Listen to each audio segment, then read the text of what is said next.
लखनऊ में उप मुख्यमंत्री केशव प्रसाद मौर्य ने लगाई जनता दरबार, जनता की सुनी समस्याएं। रामपुर में गांधी समाधि पर एकत्र हुई अभाकाम की टीम, पहलगाम आतंकी हमले के विरोध निकाला कैंडल मार्च। सहारनपुर में हिंदू मुस्लिमों ने दिया एकता का पैगाम, पहलगाम हमले के मृतकों को दी श्रद्धांजलि।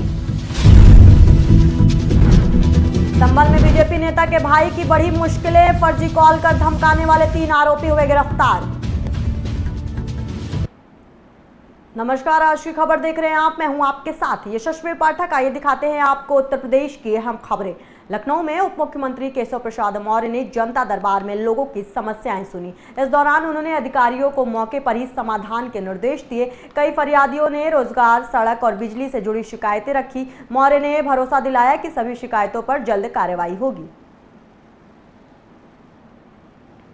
रामपुर में सुबह गांधी समाधि पर अखिल भारतीय कायस्थ महासभा ट्रस्ट की टीम एकत्र हुई। टीम ने पहलगाम में हुए आतंकी हमले को लेकर गांधी समाधि पर कैंडल मार्च निकाला और 2 मिनट का मौन किया। साथ ही शहीदों की आत्मा की शांति के लिए दुआ भी की। इस मौके पर अखिल भारतीय कायस्थ महासभा ट्रस्ट प्रदेश उपाध्यक्ष अंकुश सक्सेना, प्रदेश उपाध्यक्ष महिला मोर्चा कंचन सक्सेना, जिला अध्यक्ष आदित्य सक्सेना और अन्य सदस्य व पदाधिकारी उपस्थित रहे। पहलगाम में हुए आतंकी हमले के बाद देश भर के लोगों में गुस्सा बना हुआ है। ऑल इंडिया मिल्ली यूथ ऑर्गेनाइजेशंस के बैनर तले एक निजी कॉलेज में आयोजित कार्यक्रम में इकट्ठा हुए हिंदू और मुस्लिमों ने आतंकी हमले में मारे गए लोगों को खिराजे अकीदत पेश की और घायलों को जल्द स्वस्थ होने की कामना की। इसके अलावा लोगों ने पाकिस्तान और आतंकियों के खिलाफ जमकर नारेबाजी भी की और सरकार से दोषियों को सख्त सजा देने की मांग की। आज ये कार्यक्रम जो हुआ, ये एक शोक सभा थी जो पहलगाम में घटना हुई है। उस घटना के उसमें अब्दुल मालिक साहब जो हैं, यहाँ मदरसे में एक शोक सभा रखी गई। उनकी आत्मा की शांति के लिए सभी हिंदू मुस्लिम भाई आए और शोक सभा उनकी आत्मा की शांति के लिए प्रार्थना। सरकार से तो यही मांग करना चाहेंगे कि हिंदू मुस्लिम पूरे 1 करोड़ 40 लाख जो लोग हैं वो सभी मोदी जी के साथ हैं।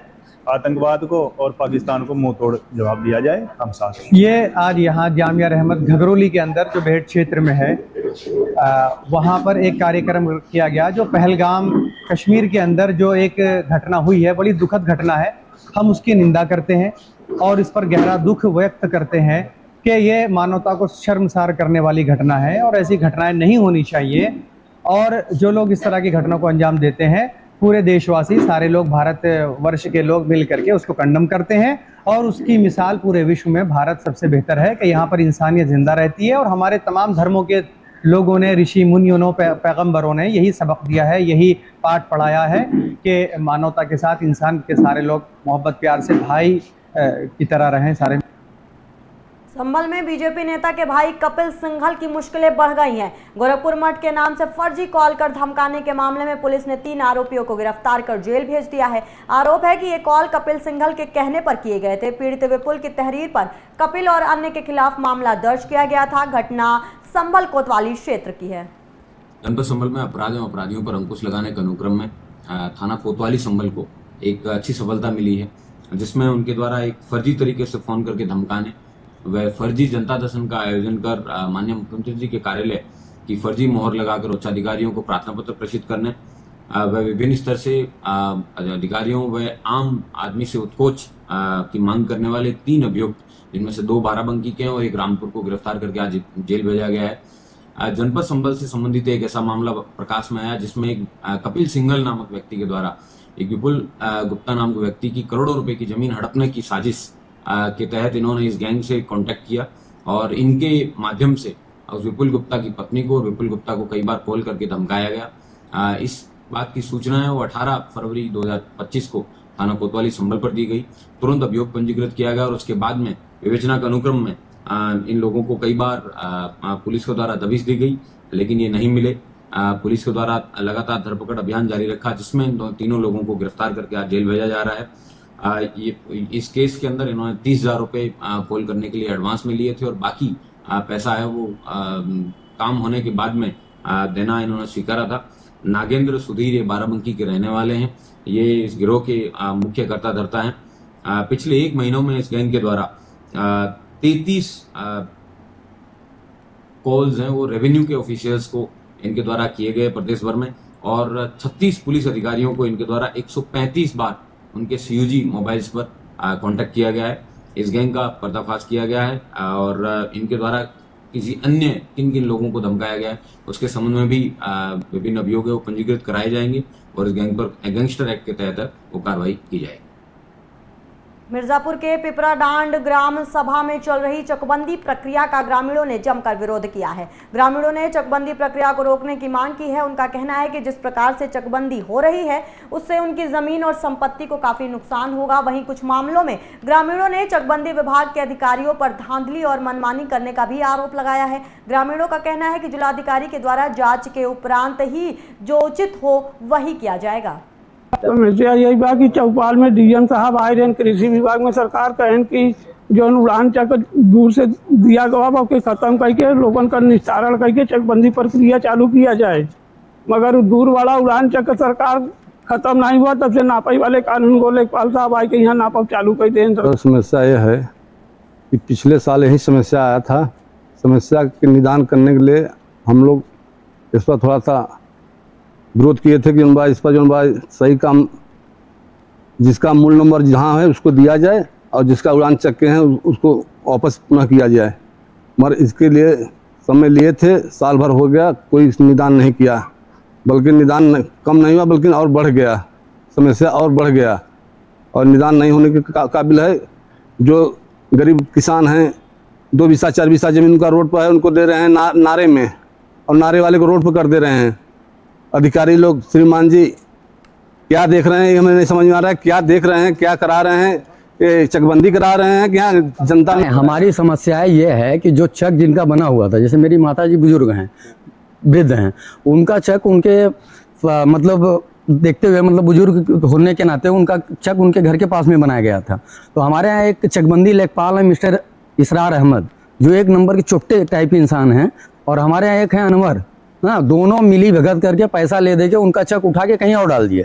जब वहाँ पे चक बना हुआ है, आपका मूल चक भी नहीं है, फिर आप कैसे उसको हटा दिए? तो हम जिलाधिकारी महोदय से यही कहना चाहते हैं कि आप उसका परफेक्ट निराकरण करके हमारा जो जहाँ चक था वो हमको दे दिया जाए, और यही हमारी समस्या। अगर ये हो जाता है तो आप नापिए, हमको कौन सा हमारी। सीतापुर जनपद के हर गांव के मुख्य चौराहे पर किसान संघर्ष मंच के तत्वाधान में किसानों ने पहलगाम में हुए आतंकी हमले में मारे गए सैलानियों को विनम्र श्रद्धांजलि दी और आतंकवाद का पुतला दहन किया। इस मौके पर किसान मंच के अध्यक्ष ने महामहिम राष्ट्रपति को संबोधित ज्ञापन थाने के उप निरीक्षक पारसनाथ को सौंपा। इस अवसर पर भारी संख्या में किसान मौजूद रहे। हापुड़ में थाना बाबूगढ़ पुलिस ने क्षेत्र के हिस्ट्री शीटरों को बुलाकर उनसे भविष्य में अपराध ना करने की शपथ दिलाई। इसके साथ ही पुलिस ने उनके मोबाइल, ईमेल आईडी, पते और नवीन फोटो भी रजिस्टर में चस्पा कराए। मामले की जानकारी देते हुए डीएसपी जितेंद्र कुमार शर्मा ने बताया कि थाना प्रभारी विजय कुमार गुप्ता और उनकी टीम ने थाना क्षेत्र के हिस्ट्री शीटरों को थाने पर बुलाया और अपराध ना करने की शपथ दिलाई। थाना प्रभारी ने हिस्ट्री शीटरों को कड़ी हिदायत दी थी कि कोई भी एचएस थाना क्षेत्र व अन्य क्षेत्रों में भविष्य में कोई अपराध ना करे। ऐसा करने वालों को किसी भी सूरत में नहीं बख्शा जाएगा। हापुड़ में थाना बाबूगढ़ क्षेत्र में थाने के जितने भी हिस्ट्री सीटर हैं उनकी निगरानी की जा रही है और निगरानी के तौर पर ही उनको थाने पर बुलाया गया और उनसे शपथ दिलवाई गई कि वो आगे किसी भी तरीके की क्राइम में कोई भी सहयोग प्रदान नहीं करेंगे, ना ही कोई क्राइम करेंगे, और अगर कोई भी ऐसी चीज़ उनके नज़र में आती है तो पुलिस को सूचना देंगे। ये पुलिस का जो रूटीन वर्क है उसी का हिस्सा है। पुलिस जो है हिस्ट्री सीटर्स जो बुजुर्ग हो गए हैं, जो दिव्यांग हो गए हैं, जो अब अपने घर परिवार पर निवास कर रहे हैं, उनकी मॉनिटरिंग कर रही है। उनको किसी भी तरीके से इस तरीके से कि क्राइम में जो लंबे समय से इन्वॉल्व नहीं रहे हैं उनको हम लोग मोबिलाइज कर रहे हैं कि वो पुलिस को जो भी क्राइम की सूचनाएं वो दें, जिससे कि पुलिस क्राइम प्रबंधन पर और अच्छे से काम। खबर अलीगढ़ से है, जहां थाना अतरौली क्षेत्र में एक शादी समारोह में गए वकील के मकान में लाखों की चोरी हो गई। चोर लाखों की चोरी की घटना को अंजाम देकर फरार हो गए, जिसकी शिकायत मकान मालिक ने पुलिस को दी। फिलहाल पुलिस ने मामला दर्ज कर कार्रवाई शुरू कर दी है। मैं 26 की रात को अपने ससुराल में गया था और वहाँ पे लेट होने के कारण मैं उठ गया था। ससुराल में मेरी शादी की मुबारकपुर में मेरे ससुराल है, तो वहाँ की रुक गया था मैं। फिर मैं 27 की सुबह में यहाँ पे आके देखा मैंने, तो ये सब बिखरा हुआ था। तो मेरी जमीन से मैंने जमीन उठाई थी पट्टे पे, 50 बीघा जमीन थी मेरी। मेरे 8 लाख रुपए कैश रखे थे और 12 तोला सोना रखा था और आधे किलो चांदी रखी थी। मैंने यहाँ पे देखा तो कुछ नहीं था यहाँ पे। उत्तर प्रदेश की अहम खबरों में बस इतना ही। बाकी के अहम खबरों के लिए आप देखते रहिए आज की खबर।